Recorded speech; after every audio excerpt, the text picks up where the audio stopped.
Today I'm going to be teaching you how you can replace the CMOS battery out of a computer.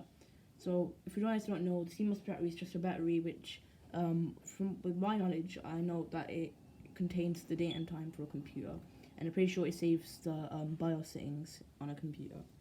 So, for example, if I were to say that your CMOS battery died and you don't know how you replace it, right?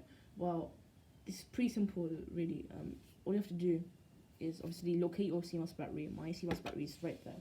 And you can either use your fingernail, you can use a screwdriver, which I recommend, because some people, obviously, if you don't have long fingernails, then you can't really do this without a screwdriver.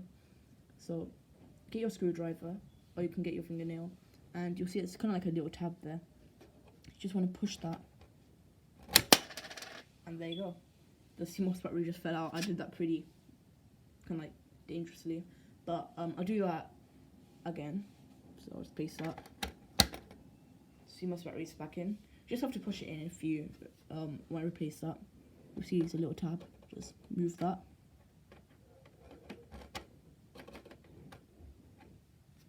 And there you go. The CMOS battery should be out. No, you probably want to do that again. There you go. Now it's out. So yeah, there it is. Now it's out. So if you want to replace it, so for example, I don't have any CMOS batteries on me. I think I might. Let me just get that CMOS battery. It's on my table.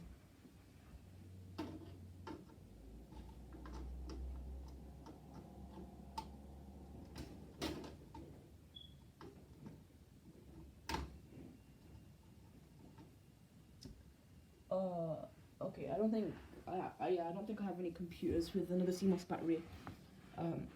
I do have a CMOS battery on my table, but I've realized that one's not really the CMOS battery for a computer.